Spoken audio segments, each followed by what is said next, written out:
예. 오랜만에 보네. 네, 백브리핑 진행하겠습니다. 궁금하신 점 많으실 텐데. 엑소는 신유나입니다. 안녕하세요. 오늘 나경원 대표께서 6.25 맞아서 핵무장론 주장하고 나섰는데 어떻게 생각하실까요? 조금 길게 말씀드려도 될까요? 네. 핵 전력을 활용한 안보 강화는 반드시 필요합니다. 국제 정세는 늘 변하기 때문에 동맹에만 의존하는 것에는 한계가 있죠.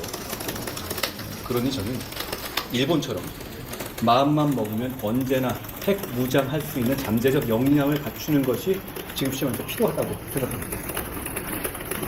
농축 재처리 기술 같은 것을 보유하는 방법 등으로 말이죠. 그건 한미 원자력 수정 개정은 필요합니다만 저희가 잠재력을 갖추는 것 정도가 국제 제재의 대상이 되지는 않습니다. 그러니까 현실적으로 실효적인 방안이라고 생각합니다. 국제 정세가 변하고 있기 때문에 저희가 언제든 필요하면 핵무장할 수 있는 잠재적 역량을 갖추는 데까지 가자는 겁니다. 일본처럼. 그렇지만 지금 단계에서 바로 핵무장을 하게 되잖아요.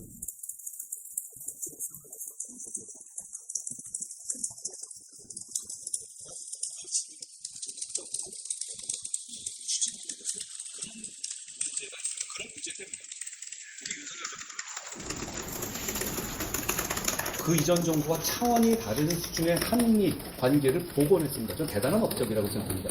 한미 관계 복원을 통해서 핵 동맹 수준의 새로운 관계를 개선시켰습니다. 그런 면에서 저희는 우방을 통한 핵 억지가 되고 있는 상황이라고 지금 생각합니다. 여러 가지 제가 말씀드리는 제재라든가 국제사회 제재 같은 것들을 감안한 신중한 판단 이게 결정이라고 생각합니다.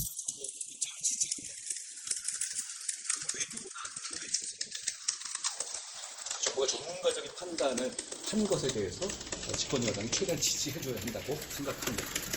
제가 아까 첨언 드린 것은 그렇지만 국제정세라는 것이 늘 변할 수 있기 때문에 언제든 핵 무장할 수 있는 잠재 역량을 확보하는 단계까지는 지금 나아가야 한다. 일본처럼 그런 말씀을 드립니다.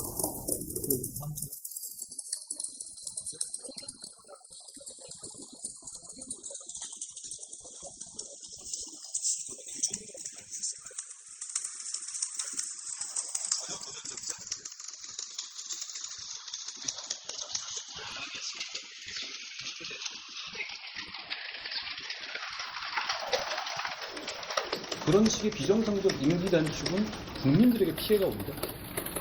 무책임한 정치 공세라고 생각하고 제가 당대표가 돼서 국민의 눈높이에 맞는 설명과 대응으로 그런 주장을 확실히 나가나겠다는 말씀입니다. 여기는 무책임한 주장이죠.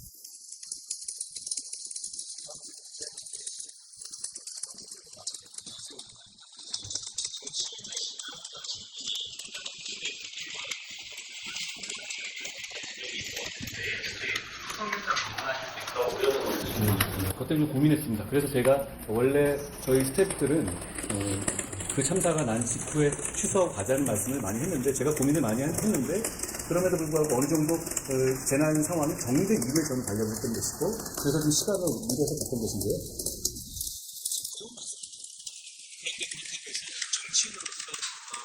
그런 참사에 대해서 공감하고 있다는 걸 보여드리는 게 그래도 국민들께 더 나은 것인지 아닌지에 대한 계속 고민한 지점이라고 생각합니다. 저도 고민했습니다. 뭐라고 하시겠습니까? OBS 윤총 기자입니다. 오랜만입니다. 전화겠습니다. 네, 다른 게 아니고 우리 위원장님께서 제3자 추천, 그러니까 최성명 추천 관련해서 말씀 주셨는데 현재 당권 경쟁 주자들도 그 부분에 대해서 문제를 제기하고 있고 당내에서도 좀 반발되는 모습이 보입니다. 실제적으로 설득할 과정이 필요한 것 같은데 어떻게 설득하실지에 대한 이야기 듣고 싶습니다. 저는 일단 우선 그것이 민심을 최선으로 따르는 길이라는 점을 먼저 말씀드립니다. 그걸 전제로 해놓은 상태에서 전략을 한번 말씀드릴게요. 그럼 어떻게 하겠다는 거죠? 어떻게 하겠다는 거죠? 거부권 행사한 이후에 재의결이 됐었을 때 이 정도의 합리적인 대안을 제시하지 않은 상태에서 과연 거부권을 재의결하는 것을 막을 자신이 있습니까? 저는 이런 겁니다. 국민들께서는 저는 이 사안에 대해서 저희가 큰 위험이 있는 상황이라든가 이렇지 않다고 생각해요. 다만 이 사안이 이루어지는 과정이라든가 일부 사람들의 행동에서 너무 실망스러운 점을 국민들이 많이 느끼셨고요. 그걸 바로잡을 수 있는 여러 차례의 기회를 저희가 실기했기 때문에 저희는 이 특검이란 제도가 여러 가지 무리하고 논리적으로는 말이 안 되는 면이 있지만 그래도 민심에 따라야 한다는 말씀을 제가 드린 겁니다. 이미 이 특검 논리가 어떻고 저떻다 이거 얘기할 단계가 좀 지났다는 제 판단인 겁니다. 그러면 국민들께서는 이렇게 보실 겁니다. 지금 이렇게까지 온 상황에서 특검을 찬성하는 세력과 특검을 무조건 반대하는 세력 이렇게 보시고 있지 않았습니까? 저는 이거 우리 정치 세력으로서 국민들의 공감을 받기 어렵다고 생각해요. 자, 제가 제안함으로써 이렇게 됐습니다. 민주당이 고르는 특검을 추진하는 세력과 제3자 대법원장이 고르는 특검을 추진하는 세력과 이 어떤 걸 선택하시는 문제. 저는 이 선택은 대단히 감명하고 쉬울 거라고 생각하는데요. 그리고 우리는 공당이고 안보와 보훈을 생명처럼 여기는 보수당입니다. 이 사안은 단순한 기준이 아니라 젊은 청년 장병이 의무 복무 중에 돌아가신 사안이기 때문에 저희가 더 적극적으로, 더 반성적으로, 더 나서서 진실을 규명하고 재발 방책을 마련해야 한다고 생각합니다. 보수 정당에 우리의 지지자들이 바라는 건 바로 그겁니다. 총선에 참가한 시점에서 저희 변화하는 모습을 보여야 하는 것이고 제가 그 계기가 되었습니다. 머니투데이 박상공입니다. 방금 전에 민주당에서 윤 대통령 탄핵하는 거 관련해서 입장 말씀해 주셨는데 그러면 개헌을 통한 4년 중임제로 해서 임기 단축하는 거하고 어떻게 생각하십니까? 개헌의 논의라는 건 1987년 헌법이 만들어진 이래 굉장히 오랜 시간이 지났어요. 그 개헌의 필요성을 말씀하시는 여러 가지 합리적인 주장들이 있습니다. 일리가 있습니다. 그런데 이런 정도로 정치적인 뜨거운 시점에 개헌 논의가 들어오면 모두가 정치 싸움에 휘말리게 됩니다. 지금까지 우리가 보면 역사적으로 들어왔죠. 지금부터 얘기하는 건 다 이런 시간입니까? 임기 단축을 할 거냐? 그런 이유들이잖아요. 그리고 의도는 뻔하고요. 게다가 본인이 감옥 가기 직전에 있는 사람들이 추진하는 것이고 그런 면에서 저는 이게 건설적이고 국민을 위한 개헌 논의가 진행되기 어려운 상황이라고 생각합니다. 특히 우리 헌법에 128조가 있습니다. 이 128조를 보면 제가 숫자를 잘못 말할 수도 있습니다. 아마 맞을 거예요. 128조를 보면 임기 단축이라든가 그런 개헌 논의 그 헌법 개정 당시에 대통령에겐 적용하지 않는다는 조항이 있습니다. 물론 그것까지도 바꿔버리자고 할 말은 없는데 그것이 대한민국 헌법 정신입니다. 그게 어떤 다수당이 의회를 차지해서 국민들이 선출한 대통령의 임기를 다수의 힘으로 마구 바꾸지 못하게 하겠다는 헌법 정신, 나라의 계속 지속 가능성과 국민들에게 안정성을 들리겠다는 헌법 정신입니다. 그 점을 고려해야 된다고 생각합니다. 그러니까 말씀하신 임기 단축을 해서 지금의 임기를 줄이는 방법으로 헌법을 개헌하겠다? 저는 그 헌법 정신에 반한다고 생각하는데요. 다른 논의로 이 권력구조나 지금 AI 시대라든가 새로운 기술 시대에 맞는 헌법적인 개정이 필요하다. 그런 논의는 얼마든지 가능한 것이고 그걸 건설적으로 논의해야 합니다.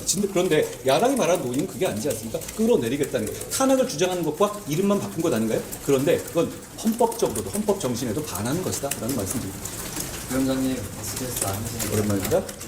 어제 한 매체에서 대통령실 관계자 인용해서 선거법 의견과 관련해 한동훈 후보가 반윤을 넘어서 전륜이다 이런 좀 독한 표현까지 주장했는데 어떻게 그런 생각을 드십니까? 제가 당대표가 되면 당정 관계를 합리적으로 저희고 실용적이고 국민을 위한 방향으로 할 거라는 약속을 드렸습니다. 지켜봐 주십시오.